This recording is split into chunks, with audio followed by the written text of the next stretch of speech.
বাংলাদেশের হিন্দুদের আজকে কি শেষ রাত নাকি খুব দুঃখজনক খবর মিত্র বলছি আজকে। তার কারণ হলো দেখুন, আপনি যারা নতুন আছেন তারা হয়তো জানবেন না, তাদের জন্য বলি, আর নতুন আমাকে যারা চেনেন তাদের জন্য বলছি। আমাদের এই বৃন্দাবন ধামে বাংলাদেশ থেকে প্রচুর ভক্ত প্রতি মাসে বেড়াতে আসে জানেন। নাকম করে আমার কাছে 10-15 জনের মানে ক্যান্সেলেশন রিকোয়েস্ট এসছে, মানে ওনারা ট্যুরগুলো প্রোগ্রামগুলো ক্যান্সেল করলেন। তো আমি জিজ্ঞেস করলাম যে কি ব্যাপার ক্যান্সেল করছেন।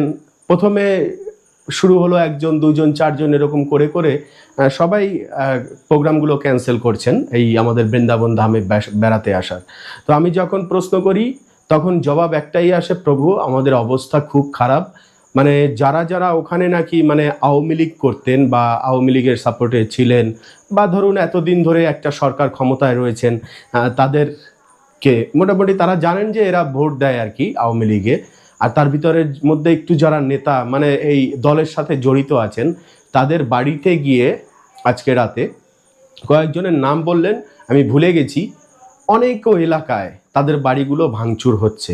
হ্যাঁ, এবং তারা খুব আতঙ্কের মধ্যে আছেন। এবার ফোন করে বলছেন, প্রভু আমরা ট্যুরগুলো সব ক্যান্সেল করতে চাইছি, ট্যুর ক্যান্সেল করব, আপনি আমাদের ট্যুরগুলো ক্যান্সেল করে দিন। তো এরকম শুনে আমি তো পুরো হতভম্ব হয়ে গেলাম, এমন পরিস্থিতি তৈরি হলো শেষ পর্যন্ত।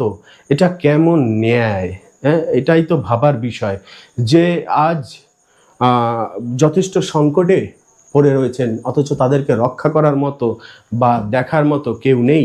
হ্যাঁ, সেটাই মনে হলো। কেন কি কেউ ঘরবাড়ি ছেড়ে পালিয়ে গেছেন, বিশাল জঙ্গলের মধ্যে গিয়ে বসে রয়েছেন, এবং কেউ কেউ আছেন যে যারা রাতের খাবার খেতে বসেছেন এই মুহূর্তে, হয়তো তারা এমনকি ছাদের উপর থেকে, আবার কেউ ফোন করে ফোনে কথা বললাম যে ছাদের উপরে আছে, ছাদের উপর থেকে বিকেলবেলা দেখছেন প্রচুর, মানে ঢাকায় রয়েছেন, তাদের অবস্থা তো আরও খারাপ।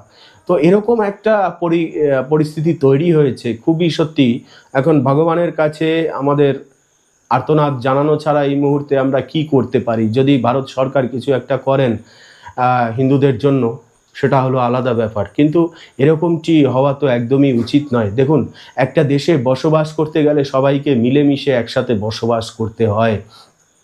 কারোর উপরে এরকম ক্ষমতা পেয়ে হঠাৎ করে জোর চালানো বা ভাঙচুর করা এগুলো ঠিক মনোপুত হয় না, বা এটা ঠিক কাজ নয়, আমার মতে তো তাই বলে।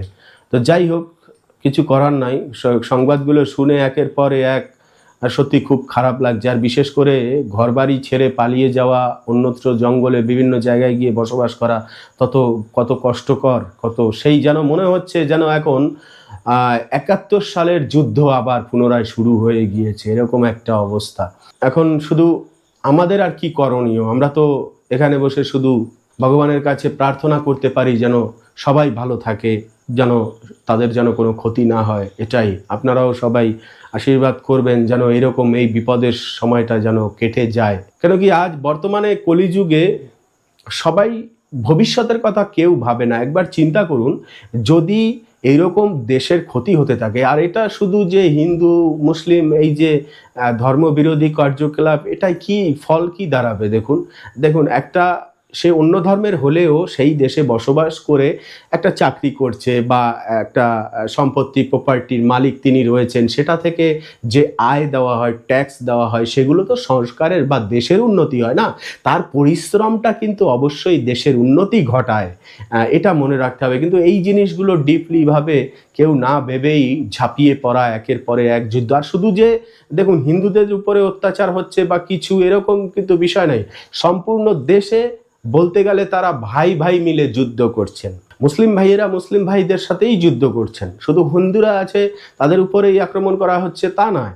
তারা নিজেরাও করছে, দেশের প্রপার্টিগুলো নষ্ট হচ্ছে এইরকম ভাবে, তাহলে কতটা ধীরে ধীরে যত নষ্ট হচ্ছে সরকারি প্রপার্টি, মানে ধীরে ধীরে পিছিয়ে আসছে সেই জাতি।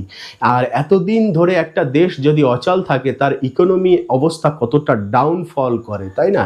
মানে সব দিক থেকে ধূলিসাৎ, নিজেদের ভবিষ্যৎ নিজেদের হাতেই কিন্তু বলি দেওয়া হচ্ছে ভাই। অন্যকে কষ্ট দিয়ে বা অন্যের ক্ষতি করে যে আমি ভালো থাকবো তা না।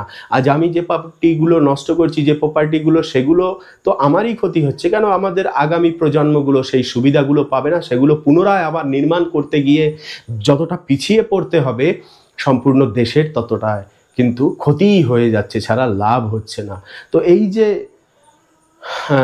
ভাঙা গড়ার খেলা, এগুলো আসলে সত্যি খুব মর্মদায়ক ঘটনা। তো এই মুহূর্তে একটুখানি শেয়ার করলাম এই ঘটনাগুলো, যে একের পরে এক দেখছি হোয়াটসঅ্যাপে মেসেজ আসছে, প্রোগ্রাম ক্যান্সেলের মেসেজ। তো সে কারণেই আর কি এই ভিডিওটা ছোট্ট একটু বানানো, মানে সমবেদনা জানানো ছাড়া তো আর কিছু করার নেই। কেন কি আমরাও ভিন দেশে হাত পা গুটিয়ে এখন আমাদের কি করণীয় আছে, বাকি তো উপর মহলে যারা আছে তারাই করবেন।